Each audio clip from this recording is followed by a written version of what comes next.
Hello and welcome to another episode of Best Friends with Benefits. I am Noni, I'm Kristen.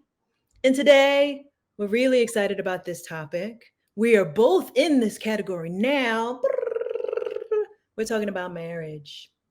And I think a really important thing to think about, a lot of people, when they think about marriage, they're so focused on the wedding. They're so Mm. focused on that day. They're so focused on, oh, when I get married, then my happily ever after starts. I legit blame it on a lot of the fairy tales that we like. How many fairy tales did we read where it was just like the story just ended with, and they got married and lived happily ever after, or they got married together and lived happily ever after? We're not really taught about how to keep ever after happy. Mm. So we think it's a really, really important topic to just kind of talk about today, what we learned, what we were expecting going into marriage, what the realities of marriage is, our kind of tricks to turn breakdowns into breakthroughs. We had a really amazing episode of how we do that in our friendship. And there's definitely ways to do that when you get married. So, Kristen, I'm going to ask you first. What was your thought about marriage? And people can watch your journey in this podcast. It was all about getting married, having the kid, boom, you're done. But what was your idea of marriage before you got married? I really saw it as it's like the end goal. It's like, oh, I'm going to have it all then. Like, I'm not going to have to worry about anything. I'm going to have my life partner. I'm going to never be upset again. Like, I'm never going to have fight with them or anything. Like, it's just going to be this picture perfect thing. Because it's like, oh, I got everything I wanted. Like it was something I really, really wanted. Yeah. And I remember too, it was like, that you had that. I always like wish I had that. Like, oh, she has a partner and like she has someone like, you never have to sleep alone again. It's like this perfect, idealized situation. So that's what I was expecting. What about you? Same thing, child. I have to say the same thing, especially pre getting married. I was a single mom. So in my mind, it's just like I have a partner in life that can um, help me with everything, and I don't have to do things alone. That was like my main thing. And then also like the idea of, well, if you settle down and it's the one, it's the one that you are destined to be with, it's just going to be smooth sailing, no fights, no disagreements, we're going to agree on everything. And as we both know, that is not reality. And I think a lot of people miss a I think a lot of people miss we're all coming together as imperfect people. I know that I can get on somebody's nerves, or I can have moments where I'm just living in my own world and having selfish moments where I just like I'm my eye on the prize and I'm not really looking at how things I'm doing or things I'm not like paying attention to could affect the other person, and that other person has the same thing. It doesn't equate to you're bad, or it doesn't equate to, oh, this marriage doesn't work. It just equates to we have stuff we need to work on individually and together at the same time. Mm. I think that is big. But what is the best piece of marriage advice that you've heard and that you live by, you think? I So this was before I was married and before I think I was already dating Danny. I don't remember, but I think we shared it on the podcast. It was like this woman I talked to and she was like the best advice I can give. She's been married for like 40 years or something. She's like the best advice I can give you is that you're not responsible for their happiness. That if Mhm. they want to go do whatever they want to do, you have to go allow them to do that. She's like, if my husband came home one day and was like, I'm moving to Colorado and I don't want to be with you anymore, or something like that. And she was like, does that light you up and make you happy?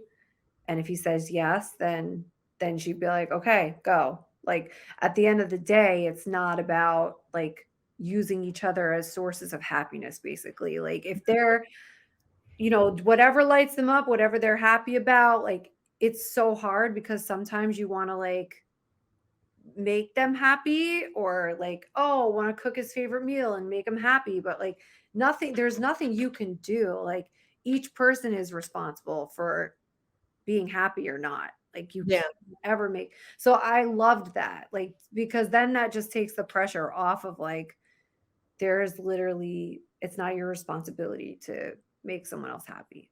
that is so good, and I think if everybody in the relationship had that same attitude, that each one wanted the other person to just be as happy as can be, like, imagine how blissful that is to be in a relationship with a partner that only wants your absolute happiness. I think that's beautiful. Yeah. Um, yeah, that is What gorgeous. I about think you? the biggest thing for me is 2 things. 1, you have to love that person more than you love being right. Ooh, yeah. 'Cause Ooh. sometimes when we think of the arguments that, potentially break people up, or we think of the arguments that people have, it's mostly not life and death. It's just like you're just so attached to being right about something, or if you say something that triggers the other person, but you know that you didn't mean anything by it, and you just wanna be like, "Well, I didn't mean it," and da da da da da, but the other person is really hurting. It's just like, do you love that person more? Can you just let them have it's just like, let them have it. That's my number one. If it's not, like, something that is just really against your principles and, like, if it's just, like, a little petty thing, sometimes you have to let them have it to have a peace. That's on one side of it. But then on the other side, just realizing that a lot of the times you arguing, especially in the first few years, it is just an opportunity for growth. Mm, Those arguments are you guys learning each other's boundaries, you guys learning what each other's buttons are or triggers are. And I heard something so poignant one time where it's like any kind of relationship or a marriage that has no arguments means that one person is constantly compromising. One person is mm. constantly giving in to things that they're not comfortable with, and that's gonna grow into resentment. That's gonna grow into one day they blow up like, "I can't take this anymore," and then they leave. So those arguments sometimes, when it's not about the petty stuff, when you're just really like, "No, this is not right. This does not work for me. Like, this triggers me for some reason," or, "It hurts my feelings," and maybe they don't feel like it's as harsh as what you're taking it. It's important to really talk those things out. Sometimes you do have to hash it out and just like if you need to argue about it, you need to argue about it. But at the end of the day, if you really, really love each other, then you will come together and just reach that, like, okay, I have learned this about you today. And we're going to do things differently because I love you more than back to the first thing. I love you more than I love being right. And that's the real thing. I think that's where that saying, like, "Don't go to bed angry," all of that, like, if you have to hash it out, and you can be made up by bedtime, but holding on to it or having secret resentments or, like, the other thing, like, you don't badmouth your partner, child. Don't badmouth your partner to other circles around you because especially if you're talking to or just complaining about them to things that you don't already talk to them about. It's one thing like we confide in each other all the time, right? It's that I'm not saying don't talk to your friends, but if you're like talking to your friends and not addressing it in your marriage and not having those conversations and using outlets to where you're just building agreement for why your partner is XYZ, that's Yeah, just not a good breeding ground for a healthy relationship. yeah. I love that, and I love both of them because they're so simple but so true. And the second one you've taught me, even in dating someone, it's just like you have to be responsible for how you paint someone Mhm. someone else is listening because you could villainize someone and then 2 days later you're like, "No, but they're fine, like everything's fine." But then if this person's never met, like say for example, you never met my partner in the beginning, like you already have a vision of this person and you're like, "Wait, like why are you with them then if that's the way they are?" It's like it doesn't make sense. So I love that you've taught me that. It's like keep it all close to your vest. Like talk about like any fights you're having or anything. If it's something really like you need advice about and you need to clear about it before you have a conversation, obviously like your best friend is someone that you can go to and like, listen, I just need some advice or some insight about this. I may be wrong, but like this is what's happening. But I love that you've always done that because it's really important to just, you obviously married the person, you love the person, like yes, you're going to get into fights, yes, things are going to happen, but if you're very responsible about how you speak about them, that is a very big, that's a very big piece of it. So good. Um, there is this big conversation that's going on about marriages being caused by someone not wanting to do chores Ah, in a relationship. And it's like a whole, oh, it's petty to break up over chores. And this side over here is like, no, that can affect your everyday life if someone's not pitching in. So I'd love to get your take on that because you are so, I remember you having certain roommates and you're like, I cannot deal with this person. They're such a mess. Like, how do you guys kind of divide and conquer with household? Like, what's your secret to that?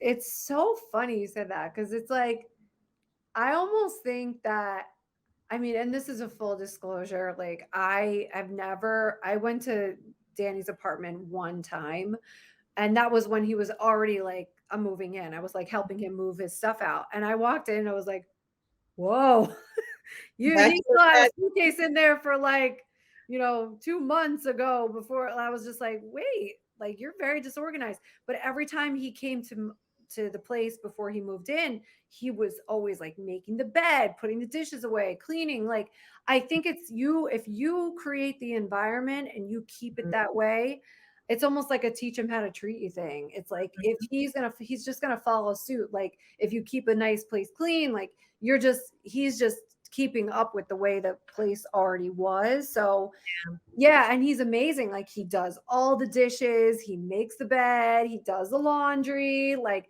and he started doing that obviously when I was very, very pregnant or like had the C-section and couldn't do anything. He just yeah. started doing all the laundry and stuff, and now he just does it anyway. Um, but I think you have to create the environment to keep it a certain way. Because if I was like just sloppy, he would probably just follow suit in that. But because I'm so organized and I love to keep the place clean, he just he just follows suit with it. So good. Yeah. So I'm on the opposite side of that spectrum where my husband does not like to clean at all.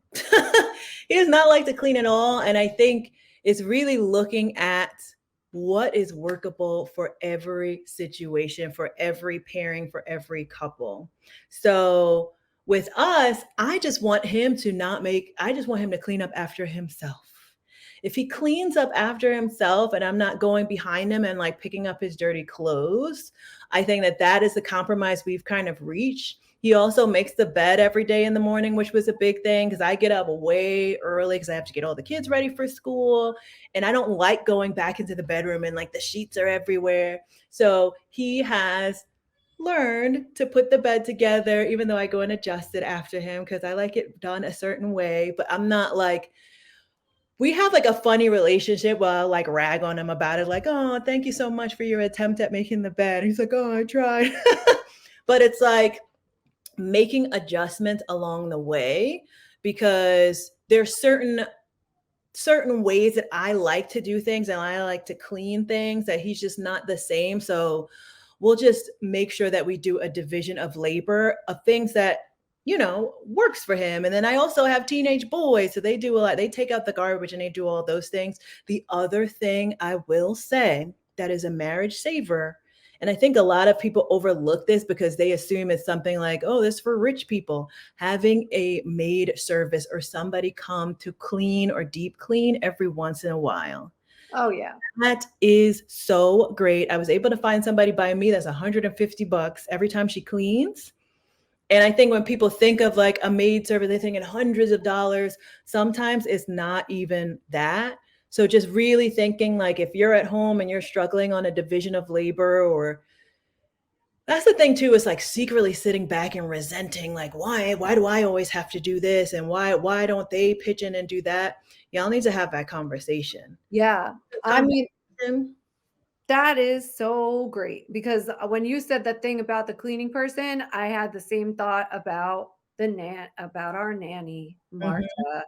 There was a point, it was like a breaking point. We were sitting at, I'll never forget it, our kitchen counter thing. And I was like, this is not working. Like, our marriage is not going to work. Like, we need to hire somebody. We need to hire a nanny.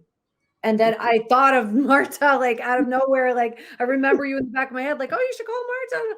And then, she literally saved our marriage because we would get into fights over, like, "I'm holding him too much," or "You're holding him too much." Like, it's, like, too much, like, having Mhm. that little help, and even she's only here for a couple hours a day, it makes a huge difference, and it Huge. saved our marriage, it really did. And so, Oh, like, little things like that, when you outsource and you get the help that you need, you stop nitpicking at each other about certain things, like, the cleaning thing. Also, the cleaning thing, luckily our nanny does like clean up, the floors and does stuff like that, so we don't have to have a cleaning service that often. It does We were doing that, but and I would love to get back to that, but it really does help. It's like worth every penny that so you're fighting with each other about those kinds of things. yep. And I want y'all at home to know this. Neither Kristen and I are millionaires, right? When people hear the Yet, word nanny, yet. not yet. Yeah, yeah, okay. People hear the word, oh, I have a maid come to my house or a nanny, there's this connotation that it's just like, oh, you are Beverly Bougie. Hills, like, yeah, bougie. You No, bad and bougie. no, child. Like these people, these services, like outsourcing the help. If you have a mother-in-law like I do and you can move her in to the You know what house, I'm saying? And my nanny only charges $10 an hour, okay? Have it's you ever just heard of like this? there are services out there that can really help make your lives easier. There are probably people at home that have multiple kids that are just like stressed out because you're dwelling. It really affects your mental health. If you're constantly walking in or stepping over like a bunch of clutter and waking up to a room that has a bunch of clutter, that really affects your mental state. Yep. It doesn't like it's no room for creativity and just like peace and calm. I would encourage everybody to look into services that can help you. There's affordable ones out there, and sometimes it's worth if I gotta give up having Starbucks every single day so that I can pay for this every month, it's worth it. Save Oh, your yeah, it's definitely worth it. It's definitely worth it because, like I said, I would rather pay the money and not fight with my husband. Yep. Yep. Keep the Absolutely. peace, it's just like keeping things peaceful, Yep. you Yep. know? So then there's the other thing that I wanted to touch on where in every single relationship, we always wonder like, our husbands can be in a really bad mood around us, but then once we go out or once their family comes over or once it's a separate situation, it's just like, hey, and their mood changes. I would just like to highlight this. And it probably happens for us too, right? Where we're just like crabby, but then when we're like at work or we have to turn it on, we can do it instantly. And you're just like, well, why can't you do that with me? You're just crabby at home. When we are around our spouses, that is the safest place for us to really express how we are feeling in that moment.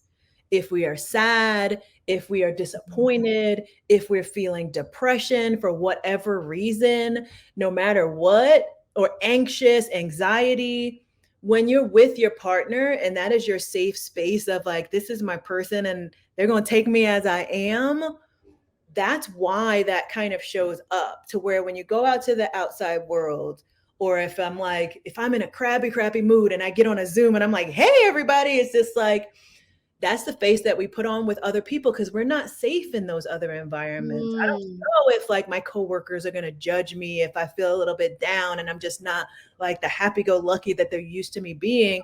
So when we turn that off and we're around our person, that's when we're just like feeling all the things. And I think that that's something that's really important for partners to realize. And it goes both ways. Like, I feel like we're all doing it in relationships, but that's why it feels that way. Like, if they're crabby around you, look at their life and look at what's going on in their life.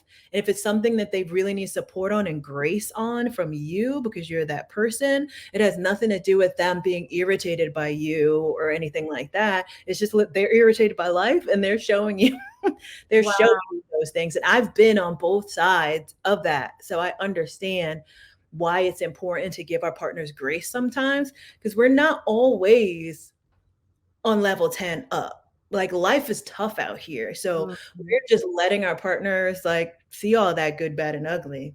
Oh my God, it's so funny you said that because I've had that exact argument with Danny, and he said to me, he was like, when I'm, just seeing someone or like a friend or like passing by and I'm nice to them, like it's just because they don't see the full picture of like me. Like it's the surface level thing.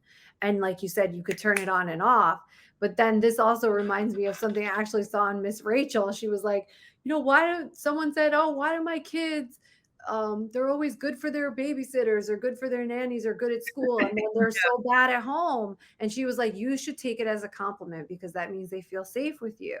It's the Mm, same thing. Like it's fair. them shedding the mask. It's just like this is me. Like I feel safe with you. I'm actually really upset and I'm depressed. Like this is a hard time in my life. And it has nothing, like you said, it has nothing to do with you, but can you give them the grace because it's actually them being like, I need you. I feel safe with God, you. that is so, so good. It's a cry for help. Yes. It really is basically a cry for help. And especially with men, they don't always have the language to like come to you and break down and just like, I'm going through this. It comes out in different kinds of ways. It comes out in aggravation and frustration, but really they can just be in pain and hurting or uncertain or scared, but they don't always come out and say those things. So I think that that's really important to really look at what else is going on. A lot of the times we internalize it. A Oh, lot of the times it's like, I must be doing something wrong, or maybe they just don't love me as much as they used to. And it's yeah. not the way that it used to be with me, where it's really because of something else that's going on. And you are just kind of like there as their person, just seeing everything unfiltered. Yeah, exactly. And I was just thinking about, and you've said this to me many times about the marriage vows, since we are talking about marriage, it's like Mhm. richer for poor, in sickness and in health, to have and to hold, no matter what. Like I have the vows like printed out. And it was funny because I got married in the courthouse, whatever.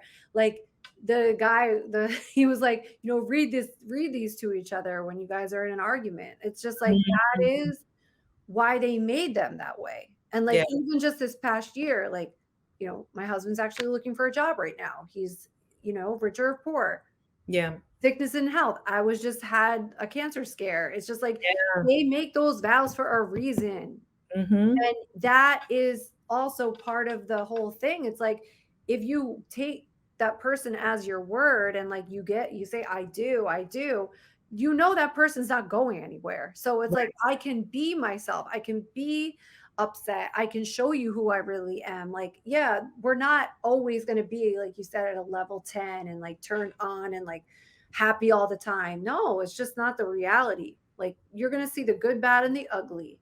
And that is why you got married. It's like you are allowed to be imperfect. Yep, But that's what it is. absolutely.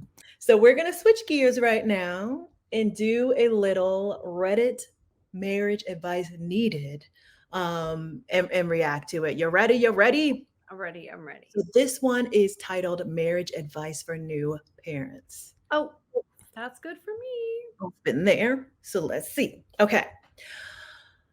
Marriage was already hard pre-baby, and now it's exponentially harder.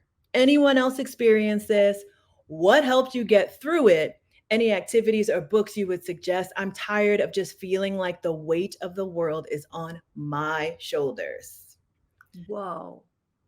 So, here are a couple of things in there. One, You're saying that marriage was hard pre-baby already, and now it's exponentially harder. I'm hoping that this isn't one of those situations where the marriage was already kind of falling apart and you were hoping Mhm. that the baby would just, like, be a Band-Aid on top of it. That doesn't work. Oh, it's so hard being a That parent. already doesn't work. So, that at the very least is advice for anybody that's going through a tough time in their marriage and thinking that a baby is gonna be the solve. The baby's just gonna amplify those problems that were there before. 100%. Well, very well said. Just gonna say that, but this Mhm. person, the baby's here, so we gotta deal with the baby being here. The other one is you saying that you're tired of feeling like the weight is on my shoulders. So obviously, this is someone that feels like they're handling all the responsibility with the baby, and that's probably why it's, like, so much harder. Is it a woman? I would guess if Sounds it's like like it's a the woman. mom. Yeah, Right. yeah. Yep, it sounds like it's the mom, and that's the thing, and that's why we talked about the chores thing. When a baby comes into the picture, you kinda have to have a division of labor. The last thing that you want, and this is very easy to get there, right? We know as moms, the baby wants, and when you breastfeed too, baby wants mommy. Like, no matter what the dad does, the Right. baby wants mommy, but I think just making sure that both partners are equally invested. It might have been a situation where he was, like, 1 foot out of the door beforehand, and he Mhm. wasn't really investing in the marriage, and now that there's a baby there, it's just kind of like he's not contributing at all. Whew, she wants some advice or books, child. I don't know if you read any books.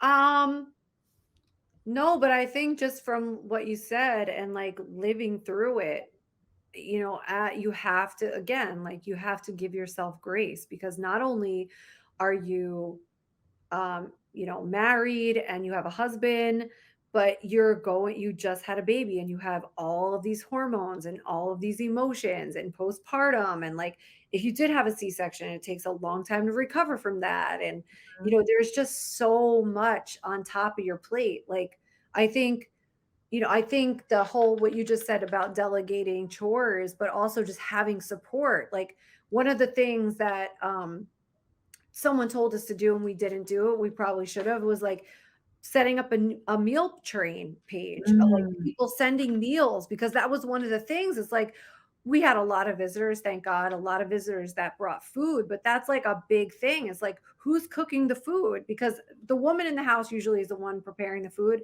I always do that. So like that was one thing that was really difficult when we were trying to take care of the baby and take care of me. Like it helps to have support, oh, like yeah. any support you have, like when they say it takes a village to raise a child, it's true.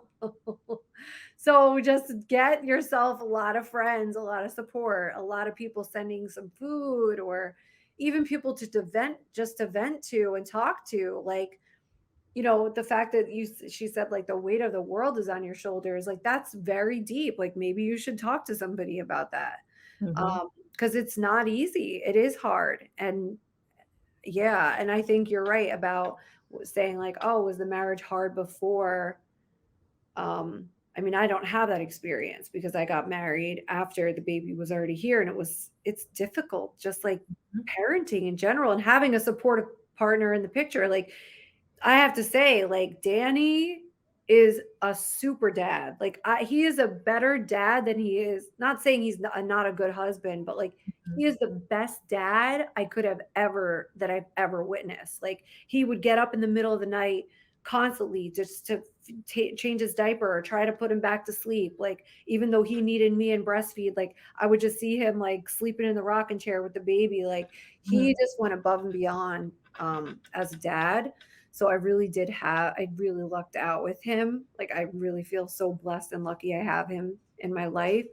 But sometimes it is that. Sometimes it can for a while like separates you guys too. Like you don't have the intimacy you had before you had the baby, because you have a baby and you're waking up every 5 minutes to feed him and change them. So yeah, I would also suggest like try to go on dates and try to reconnect to what had you make the baby in the first place.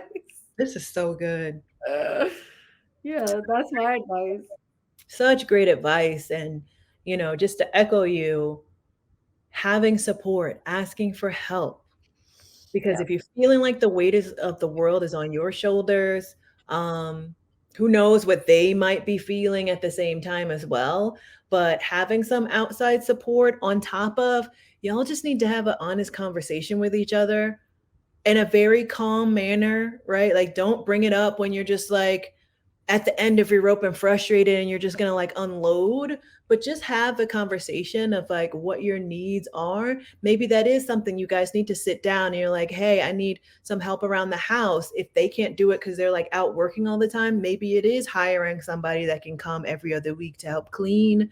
Or like, is there a family relative that can come over to watch the baby so that you guys can reconnect? That is really important, is to make So sure as a important. couple, as the two of you guys, to reconnect to why you are together, because it is so easy to just get lost in the baby dumb. And that's why they have empty nest syndrome. Like, so much of your life becomes being about the kid and being about making sure that their needs are taken care of. And then when they go off to college and you're just staring at your partner, like, you just don't know each other anymore because it's been almost 20 years that you just haven't made the time and effort to reconnect. That's really important. Yeah.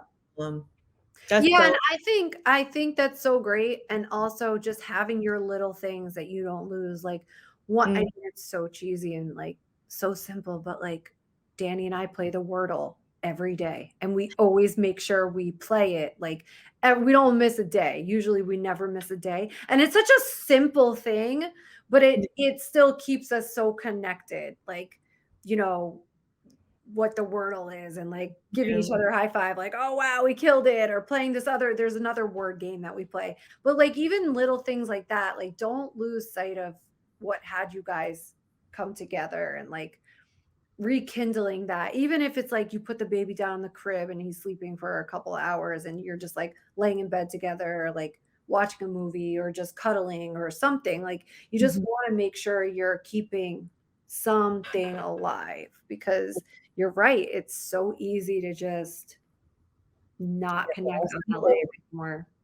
Yeah, get lost in the baby. And it's just like you got to think about all the effort that you put in when you first start dating, right? All that effort that you put in to put your best foot forward and to sweep them off their feet on both sides, right? Because we're Oh, definitely we're oh, pulling out the girl, stops to catch we that don't man. need we don't have that problem, girl. We're pulling out the stops to catch the man.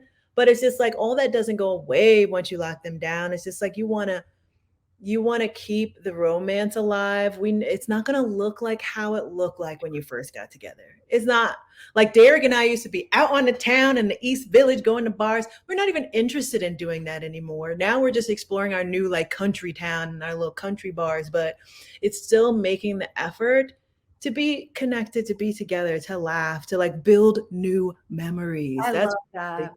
build new Yeah. memories.